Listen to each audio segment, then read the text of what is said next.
Hello everyone, welcome to my channel. तो ये है क्लास 12th का NIOS बोर्ड का पॉलिटिकल साइंस के इम्पॉर्टेंट क्वेश्चन आंसर, जो कि है क्वेश्चन पेपर का सॉल्यूशन। जिसका भी एग्ज़ाम 29 अक्टूबर को है, उसके लिए ये इम्पॉर्टेंट है। तो सबसे पहले आप यहाँ पर देख सकते हैं, ये फिल इन द ब्लैंक्स हैं। इसमें जो फिल इन द ब्लैंक्स है, इसमें 2 गैप्स दिए हैं, ठीक है। इन 2 गैप्स में 1 ये है, देन सेकंड ये है। तो आपका ये जो फिल इन द ब्लैंक्स होगा, सिर्फ सिंपल 1 ये आपका आएगा 2 मार्क्स का, ठीक है। जिसके अंदर अभी देखो, इसमें भी है और इसमें भी है, 2 हो गए ना। तो ये भी आपके 2 मार्क्स का आएगा, और जिसमें सिंगल वर्ड होगा वो 1 मार्क का आएगा। तो ये सारे ही फिल इन द ब्लैंक्स आपके लिए इम्पॉर्टेंट है। नेक्स्ट हम आ जाते हैं आपके शॉर्ट आंसर्स पे। तो ये 1 मार्क्स वाले आंसर्स हैं, इसको भी अच्छे से देख लीजिए आप, ये भी इम्पॉर्टेंट है आपके लिए, ठीक है। नेक्स्ट फिर आपका सेशन आ जाता है फिल इन द ब्लैंक्स का। अब ये देखिए, इसमें भी 2 आंसर्स है जो ब्लू पेन से हैं, ये भी आपके 2 मार्क्स के आएंगे। तो ये भी आपके लिए इम्पॉर्टेंट है। यहाँ पर भी ये सेम आ रहे हैं। अगर आप क्वेश्चन पेपर को देखेंगे तो ये सेम वही आंसर्स हैं जो आपके क्वेश्चन पेपर में दिए हुए हैं। आप इसकी अच्छे से प्रिपरेशन कीजिए। जैसे इसमें दिया हुआ है, how many principal organs does the United Nation have, 6 principal organs, ठीक है। तो इसी तरह से आप अपना क्वेश्चन पेपर करेंगे। ये सारा ही पेपर क्वेश्चन पेपर का सॉल्यूशन है। काफ़ी बच्चों के कमेंट्स आ रहे थे कि इसके आंसर्स अपलोड कर दो, तो वही है, ठीक है। अब जैसे नेक्स्ट क्वेश्चन है, what is the tenure of the chairman of the Union Public Service Commissions, कितने का होता है? 6 years and until the age of 65।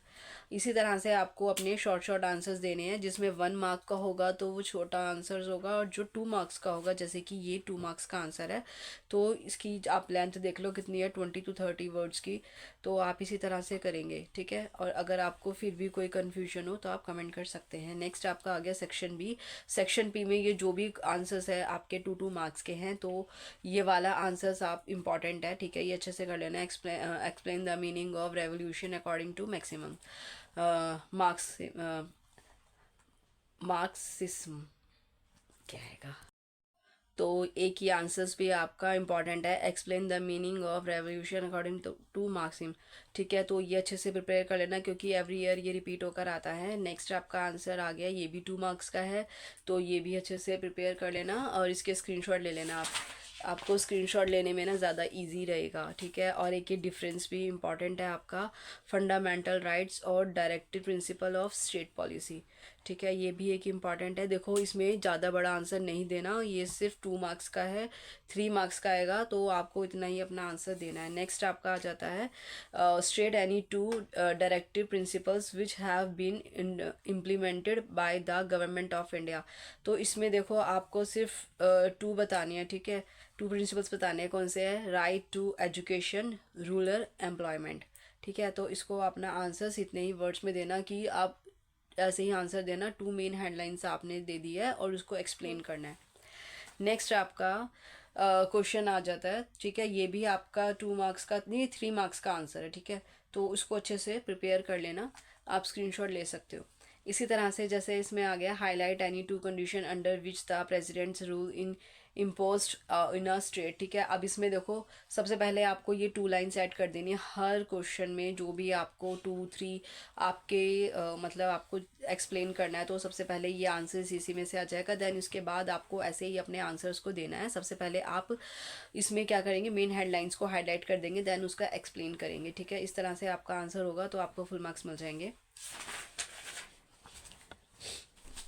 Next आपका देखो, सेम ऐसे ही है। आपको इसमें भी 2 कंडीशंस बतानी है, तो इसमें आप ऐसे ही अपनी 2 कंडीशंस बता देना। आंसर लिखने का तरीका आपका यही रहेगा, और अपने आंसर्स को आप अपनी लैंग्वेज में भी लिख सकते हैं। अपनी लैंग्वेज में लिखोगे तो ज़्यादा अच्छे बेनिफिशियल मार्क्स मिल जाएंगे आपको। और ये जो आंसर्स है, ये भी आप ऐसे लिख सकते हैं याद करके, क्योंकि ये बुक के लिखे हुए नहीं हैं। ये आंसर्स चैप्टर में से दिए हुए हैं, ठीक है। तो मैंने कोई भी आंसर ऐसा नहीं दिया आपको इंग्लिश मीडियम वालों को कि एज इट इज़ बुक का हो, ठीक है। तो अच्छे से आप रीड कर सकते हैं। नेक्स्ट आपका क्वेश्चन आ गया, highlight any 2 financial relations between the union and the states, ठीक है। अब देखो, सेम इसी में से आ गया, आपको आधा मार्क्स तो इसी में से मिल जाएगा। देन आपको 2 इसका एक्सप्लेन बताना है, जैसे टैक्स डिस्ट्रीब्यूशन और ग्रांट्स इन एड, ठीक है। तो ये आप एक्सप्लेन कर लेना। नेक्स्ट आपका क्वेश्चन आ गया, अच्छे से देख लो, स्क्रीनशॉट ले लो, अगर फिर भी आपको कोई प्रॉब्लम है तो आप बता देना, मैं लाइव आऊँगी तो उसको सॉल्व कर दूँगी, ठीक है। नेक्स्ट आ गया, explain the collective responsibility of the council of minister. अब ये भी देखो, ये आपका आ गया 3 मार्क्स का आंसर, तो आप इसी के अकॉर्डिंग अपना आंसर लिख देना। इसमें जैसे आप लोकसभा के बारे में बता देना, ठीक है। तो मिनिस्टर्स के बारे में बता देना कि जो सारे मिनिस्टर्स होते हैं लोकसभा में, कैसे क्या उनका रहता है पार्लियामेंट वगैरह में, ठीक है, कैसे एक साथ उनका डिसीजन होता है, तो इसी पे है ये आंसर। नेक्स्ट क्वेश्चन है, explain the important of no confidence motion, ठीक है। तो देखो ये भी 3 मार्क्स का आंसर है, तो इसकी लेंथ देख लो आप कितनी है, अच्छे से करना आपको, ठीक है। नेक्स्ट आपका आ गया, explain any two function of municipalities. तो इसका भी यही है, provision of basic service and urban planning and development, ठीक है। ये आपको आंसर्स ऐसे ही देने हैं, अच्छे से देख लो, और ये अपने फ्रेंड्स तक भी शेयर कर देना ताकि उनका भी एग्जाम अच्छा हो। Explain the concept of sustainable development, ठीक है, ये भी आपका 3 मार्क्स का आंसर है। आप अगर मैच करोगे ना तो आपको दिख जाएगा कि ये सारे ही क्वेश्चन पेपर में से है, वही सॉल्यूशन है।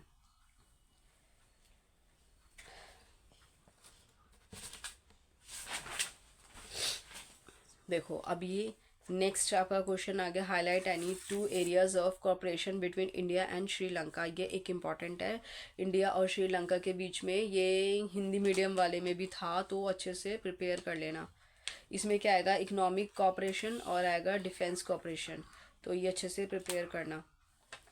नेक्स्ट आपका क्वेश्चन आ गया, describe any two peace keeping activities of the United nation. तो ये भी इम्पॉर्टेंट है आपका आंसर, ये भी आप अच्छे से प्रिपेयर कर लेना। नेक्स्ट आपको ये करना है, ये एक इम्पॉर्टेंट आंसर है, ठीक है। और एक चीज़, हाँ, जिसको हिंदी मीडियम में अपना, अब ये इंग्लिश मीडियम है, ठीक है, अब कई बच्चे होंगे जिनको समझ नहीं आ रहा होगा ये आंसर्स, बहुत होते हैं कि जो इंग्लिश मीडियम में अपना एडमिशन ले लेते हैं बट आंसर्स नहीं लिख पाते। एक ये इंपॉर्टेंट है, स्टेट एंड गवर्नमेंट, ठीक है, ये ज़रूर करना, लास्ट ईयर आया था, 2024 में भी आया था। तो जो बच्चे ऐसे हैं जिनको समझ नहीं आ रहा है कि वो अपना आंसर्स कैसे लिखे, क्योंकि कई बच्चों के लिए इंग्लिश टफ हो जाती है, पॉलिटिकल की लैंग्वेज, तो वो हिंदी में भी अपना एग्ज़ाम दे सकते हैं, ठीक है। ऐसा कुछ नहीं है कि आप इंग्लिश में ही अपना एग्ज़ाम देंगे, आप हिंदी, इंग्लिश, पंजाबी, कोई सी भी एक लैंग्वेज चूज़ कर सकते हो। आप ये क्वेश्चन पेपर पर लिखा होगा आगे फ्रंट पेज पर, तो आप उसी में अपना एग्ज़ाम देना। ये एक इम्पॉर्टेंट क्वेश्चन है मार्क्सवाद वाला, अच्छे से कर लेना, और फिर भी कोई कन्फ्यूजन हो तो आप कमेंट कर सकते हैं। काफ़ी बच्चों के कमेंट्स आ रहे थे कि आप आंसर्स अपलोड करो, आंसर्स अपलोड करो, तो सॉरी फॉर लेट, लेकिन आंसर्स आपके अपलोड हो चुके हैं, तो उसको अच्छे से देख लो, स्क्रीनशॉट ले लो इनके।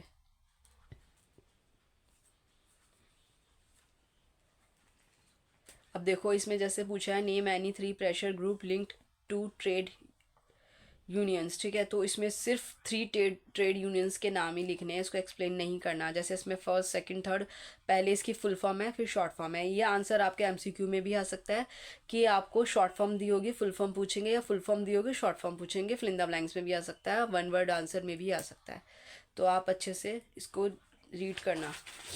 नेक्स्ट आपका आ जाता है, explain any 3 contribution of the regional politic parties in India, ठीक है।